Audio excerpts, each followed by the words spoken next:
Yeah. Welcome, thanks for coming. We hope that you guys get something out of this presentation today, how to fundraise. We're all in the Chester Community Physical Therapy Clinic Board, and I'm Alana DiBiase, and I'm one of the fund officers. I'm a second-year fund officer. Caitlin Grobaker, first-year fund officer. Daria Beretta, she's the clinic coordinator for the first-year students. And Brittany Bannister, she is also a fund officer on first year with Caitlin. So today we basically want to go over creating sustainable fundraising opportunities that could provide you with income for a free clinic. So actually our first step today is brainstorming. So we basically want you to kind of get together with your universities if you can, or whoever you're next to, and kind of come up with ideas that you think will work for your specific university. And then we'll discuss them, and then just why you picked your ideas, and if you have any really good ideas that your university already doesn't, just share them. So I'll give you maybe a minute.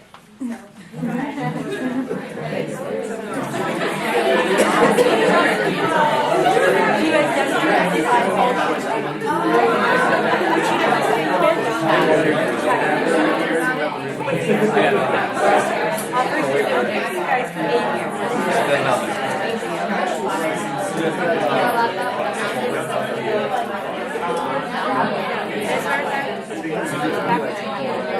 That's what I'm saying.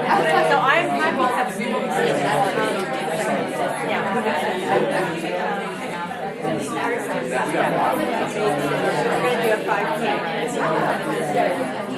so they can make them, if there's backed by the casino that are they've done lower so they're expand and bigger. What has to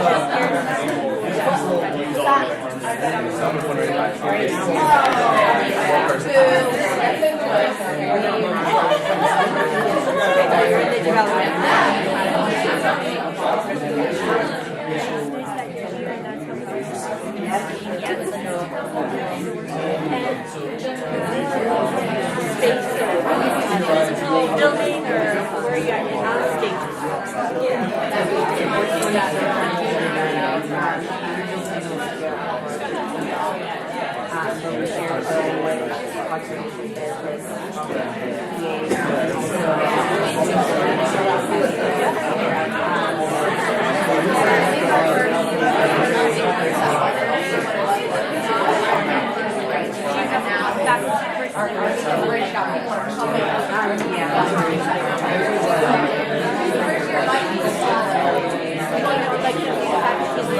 One person is director of the program and security.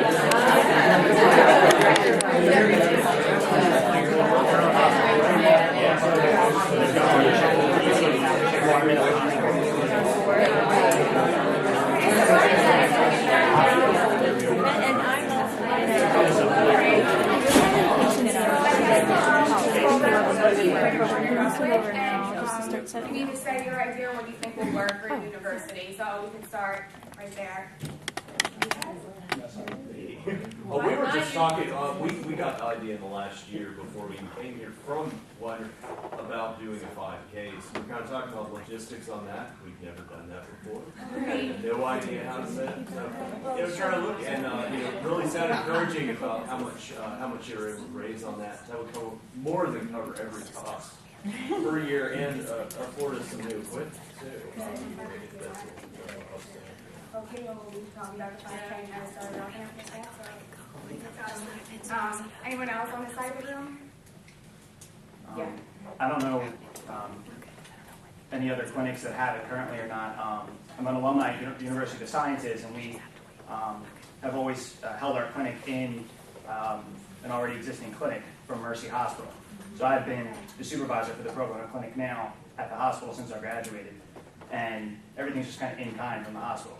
Use of space and equipment is, we have the full resources of our regular clinic. So partnering with a local hospital or an already existing clinic might help with equipment and space. Yeah. And we run our clinic with a zero budget for all of you guys that have no money. I'm there with you. And so our students have done some very low cost things, bake sales, smoothie, they did a coffee bar. that they try to run on an ongoing basis. And our more recent one is they're going to do a 5K run in the fall. So kind of after you guys, actually, which is nice. So that's why we're... We had the other idea, within our class, we've been doing a project and just reaching out to different companies, because if you promote to them that you're doing a community wellness program, whatever you're going to be doing, you explain to them how you're trying to get out and that you're run by students, you have no budget. Sometimes they'll be generous enough. So it's something to look into because it's a way to get their name out there, but also a way for you to get access to some things that maybe you don't have the resources to get. So. Right. And can I just, new step, we wanted a new step, talking about equipment, we had no money for a new step. And so I actually went to the company and they gave us a refurbished one. I did pay $1,000 for a prize money that we got for $2,500. So they actually put in the $1,500 and gave us a new step. So that was a great idea, yeah. Anyone over here on this side of the room? Go ahead.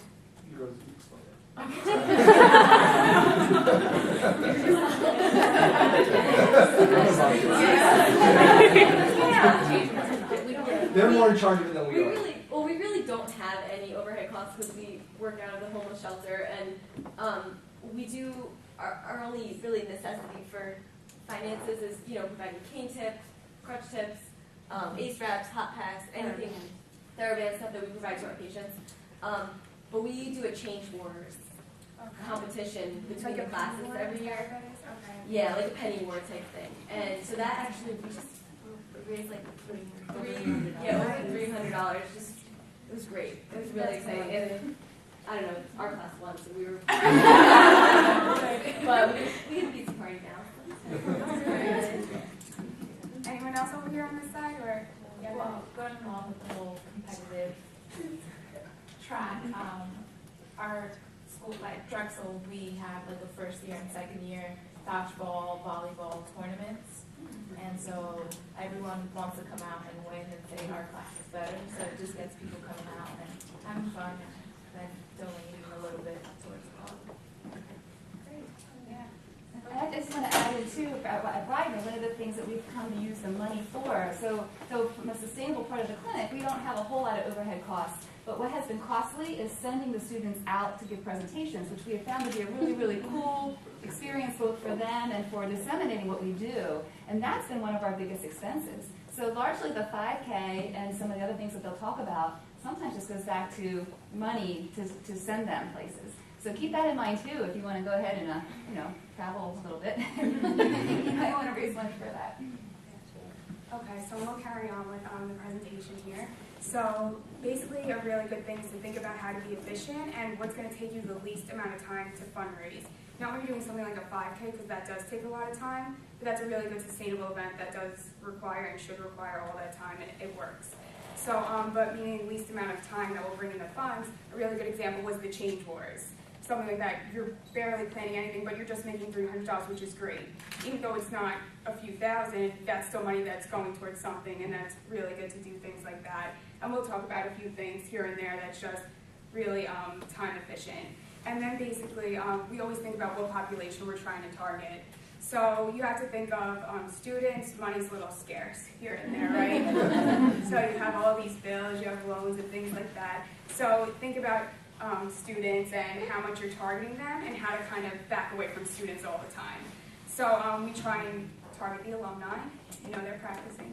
That's good. So we try and target people and different people around that maybe you don't always have to go with the students that way. So even going into the community, and Brittany's going to talk about a few things of going into the community, not even targeting Widener at all, and just going out and basically getting it from people, and then that promotes awareness as well. So you're getting really good stuff both ways.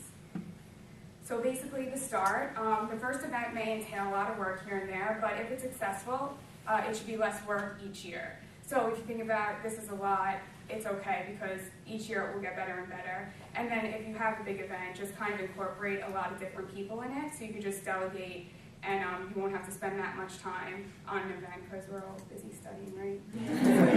So you kind of have to break things up here and there.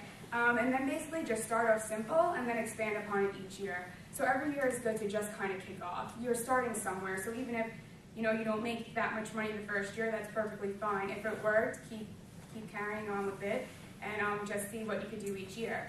And then just think for each event what went well and what didn't go well. You know, do you get rid of the event? Was it okay? And do you keep it going? Or and then just see what kind of didn't work out, and you could kind of tweak things from here and there. So now Caitlin's going to start talking about our annual 5K, which has been quite successful. Yep, so we actually have two 5Ks. We have a homecoming 5K that's run in conjunction with the alumni department of the entire University of Widener, not just the PT program. And they basically run everything by sending out the flyers and everything like that that has to do with homecoming and Parents Weekend. So that's part of the thing that they do for us. And we get all the money that's generated from that, but we don't find sponsors or anything like that. So the Run Like the Full 5K that we've been doing for the past 4 or so years is all run by our student clinic board and the fund officers for the 3 boards that we have for 3 years. And the students basically facilitate advertising to the wider university itself, the program, alumni, everyone and anyone in the community that we can. And it involves more involvement with the Chester community. The Run Like the Full 5K, we actually involve Stetzer Elementary School, which is across the street, and we have the children come. And this year we actually got a mini grant from Widener to support our funds of bringing them so that it's easier for them, it's less costly, they don't have to pay to run, and they get more benefits out of it. And we generate our own sponsors, so we have our classmates, as in all 3 years, go to different companies asking them for sponsorships and things like that, because we get money from our sponsors as well as registration of the day and before. So our main purpose with the 5K is to promote health and wellness while also generating funds for the clinic, as well as Jill says, being able to send our clinic board members out on conferences and things like that to present. And the 5K also strengthens our bond with the Chester community and the rest of Widener University as a whole. So some building blocks for planning a 5K. You want to come up with a thorough plan and bring it to your university, faculty members, things like that, and plan a venue for your race. Our 5Ks are held actually on campus, so that the students that go here already know most of the campus, and we always plan out the route. You figure out logistics with the university and utilize your resources. If we have food, we get Aramark. They pretty much run everything with the university. We have them donate food, bring food for us, and they usually handle all of that. So just working hand in hand with your university. Find out what other events are going on within your community so you don't overlap anything, and make the date official and start planning. So you want to choose a date, choose a venue, fundraise, get sponsors. Recruit participants and volunteers, whether that be your classmates or even faculty members, fraternities, sororities, different people at the university. Recruit sponsors, and then just overall race day management. So advertising and logo. You want to design a logo to help advertise and also give out race day t-shirts. And you want to keep your t-shirts cost to a minimum. So how we give out t-shirts is that if you register early within a set date, you can get a free t-shirt. And that also works with our sponsors, that if they sponsor a large amount of money, their name will also be put on that t-shirt so that they get more branding out. And you want to create a race fundraising website for people to give their donations, as well as fundraising teams to be built so that people can get funds from family, friends, co-workers, faculty members, whoever. And just be aware that any outside software that you use may not be allowed by your university, or in our case with our homecoming 5K, our development office, they pretty much run everything. So we don't really have control over that, but our Run Like a Fool, we do everything. So recruitment for registration, you want to create a flyer to place around the campus. Here at Widener, I'm actually an RA, so I place them in all the RA boxes, and they go into all the dormitories and res life houses for all underclassmen. Emails, also setting up flyers at local restaurants, supermarkets, community partners, things like that, and asking your classmates to post to social media, because that's one of the biggest things you can do today. Use an online registration website, but just be aware that credit cards may charge different fees when you do that, so just be aware of that. And then race timing companies for race day, they might actually use their own website, so just keeping that in mind when you find somebody. So our profits for our Run Like a Fool, it's actually, this year it's on April 5th, so it's coming up, so that's exciting. In 2011, we raised $900. and we had 40 participants, but as you can see, 2012 we raised $3,900, so almost $4,000, and we had 130 participants. And then 2013, we raised almost $3,500 from just sponsors alone, and then from registration we had $2,000. So that was the most amount of money that we've ever raised, $5,500. So this year, as of, I guess that was Monday, we had almost $4,000 of sponsorships alone, and we're expecting from registration, registration says happen up until next Monday, which is discounted to race day, we're expecting $6,000. Okay. So along with our 5Ks that we do here, we're always looking for new ideas of how to fundraise. So our next idea that we're planning is a golf tournament. So our mission is to get all of our alumni, friends, and family out to a day to golf to raise money for the clinic and also awareness to the community. So how to begin planning a golf tournament? So you want to first research your local golf courses. So we began by looking in this local Philadelphia area, also a little bit over the bridge in New Jersey and also down in Delaware, just to see what everyone has and what they offer. So then you also want to pick a month of when you're considering this event to take place and establish a purpose. So why do you want to do this outing and who do you want to come? You know, what's going to be your focal group of the people that are going to be there. So some important details of when you're planning a golf tournament. You want to have at least 85 golfers. So I know that sounds like a lot, but we're hoping, we don't know yet because it's still in planning, that we're going to get there. And you always want to play all 18 holes. I know some tournaments only play 9, but when you're getting people out to the event, you want to give them everything that you can. So when they do come out, you know, they come to play, but they stay to socialize. So make sure you have, you know, either lunch or dinner, depending on what time of the day your tournament is. So you have food and you have a chance for everyone to come back together after they golf, you know, to socialize with everyone. So other ways to fundraise at the golf tournament is you can have local companies or partnerships sponsor each hole. So you have them sponsor a hole and then you just put a sign of their business, and that can raise a lot of money very easily. You can have a 50-50 drawing with some gift baskets, and you can also have a silent auction, you know, with some nice gift baskets with signed jerseys, tickets. Everyone loves that kind of stuff. So like I said earlier, our plan, because right now it's in the makings, is to have an event for all alumni, friends, family, anyone who likes to golf to come out in September. Use it as a social gathering for everyone, but to raise money and awareness of what we're doing here at the clinic. So I'm just going to talk about some other ideas that we do and that we actually haven't tried that maybe you guys as your universities might be interested in doing. So you want to get your community involved. So wherever group you're targeting, you want them to know, like, your clinic's there, we're here, like.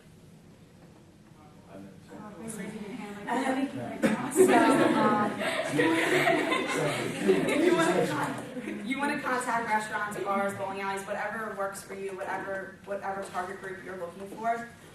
Restaurants can be like Wendy's, McDonald's, Chick-fil-A. They're convenient, they're easy, they're there. People go there like frequently, so they're easy to get to. You want to make flyers and advertise the event to your class, school, family, friends, community. You want to get it out there. As Lana said, you don't want to just keep continuing to target this your classmates. You want to make sure that you're bringing your family, your friends, let them know what you're doing, let your community know. Have them bring that flyer with them on the day of the event, and then depending on where you're at and what the facility says, you ask for a percentage of the proceeds, or you work that out with them. So how we do it at Iron Hill Brewery. We hand out flyers to the PT classes, the school community. We encourage our classes to bring their friends and family. The event runs from 5 p.m. to 10 p.m. on a given night, and then half of the proceeds earned that night are donated to the clinic.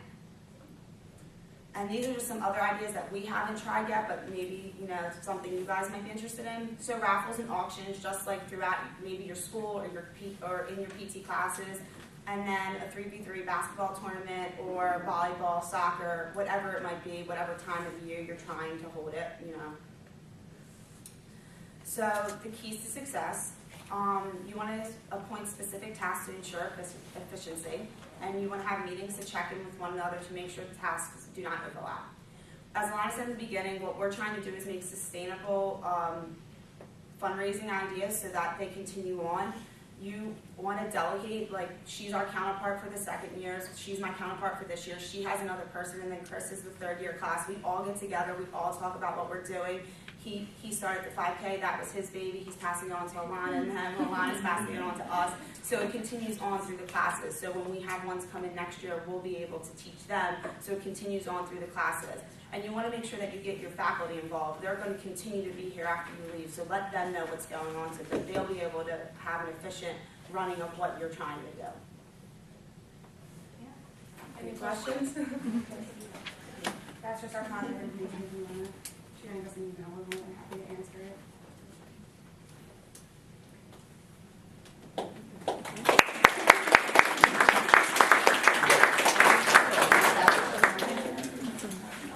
How much do you charge per runner for the 5K? 20. It's $20 now for early registration, and it's $25 after.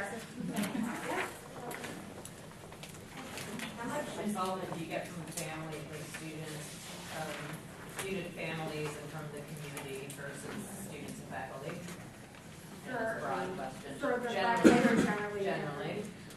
I would say that families do play a big role in the 5K, even Iron Hill and all the other fundraisers that we have.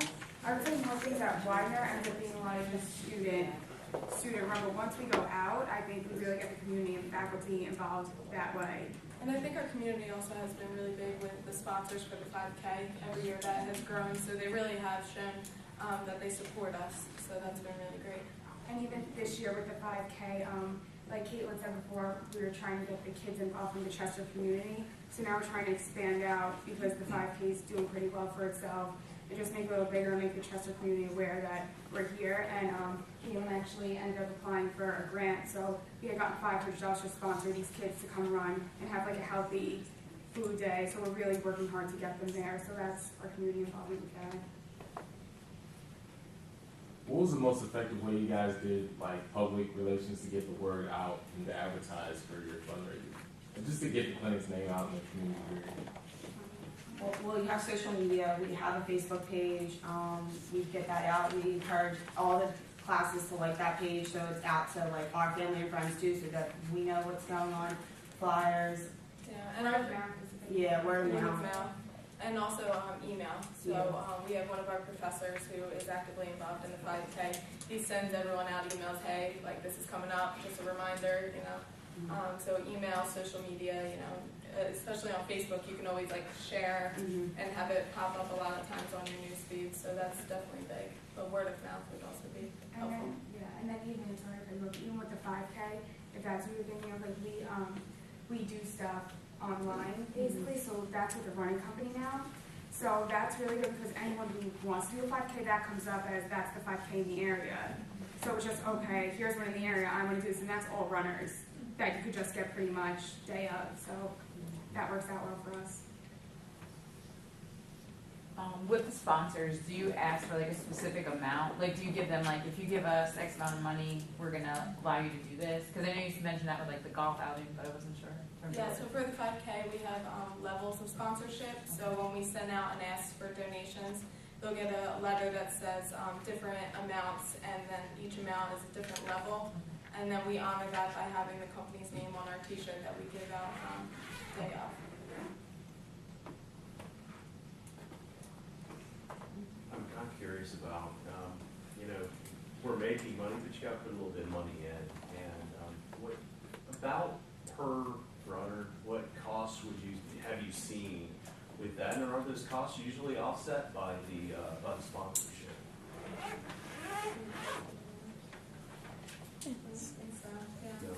Especially because we do it here on the university. Yeah.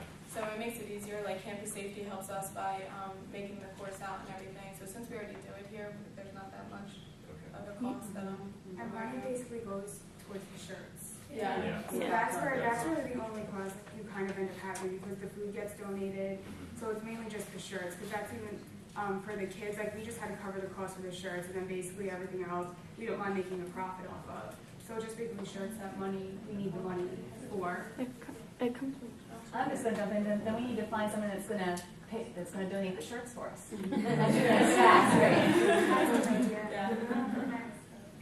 I really like the golf outing idea. Golf's Actually, this is just an idea. It's not really a question. I thought you guys would find it interesting. I recently got back from the golfing trip. They had like sponsored fundraisers on the course, and it was like if you donate blank dollars at this hole and you hit it within a club like with the hole, you make blank dollars. Whatever. I thought it was really cool. No, that's great. Thank you. Yeah. Like I said, this is in the process, so we're up to any ideas. So Yeah. thank you. That's really awesome. Yeah, I love the idea of golfing. I think it's a great way to, especially like years to come, like make a lot of money. Yeah, we hope so. How much do you charge though, or are you planning to charge? The cost of the golf tournament is all going to depend on the course. So the course tells us how much they cost Right. to shut down their course because they're shutting it down for just us. So they tell us how much per player. Yeah. So it could be anywhere from 35 to like 75 some courses. Right, so that's why I was have wondering asked. how much you're planning for the day. And then we would plan to charge around $100 to make it an even fee. But that includes food, drinks, the golf carts, like everything day up. So they pay that $100 fee and then they just come and play and enjoy the afternoon. And for us, we're targeting the alumni, so we're assuming like if they're golfers and like $100 for the alumni to come play like golf, give back to our community and the clinic that they've been a part of on some level. Like we're assuming that that's a small cost to them. The BPTA did one, their first one this past year. I think we had 20 golfers, but they did students was a little bit cheaper, and then alumni were a little more. And then a company could sponsor and bring forward. So they had a couple of things they did. They did the closest, longest drive, closest to the pin. So there's a lot of things, and we kind of helped out with that. It just thinks if you plan so far ahead, it was raining that day. So you got to pick the days so far in advance. Yeah, that does. Yeah. Can't control that, unfortunately. Awesome. Thank you, everyone.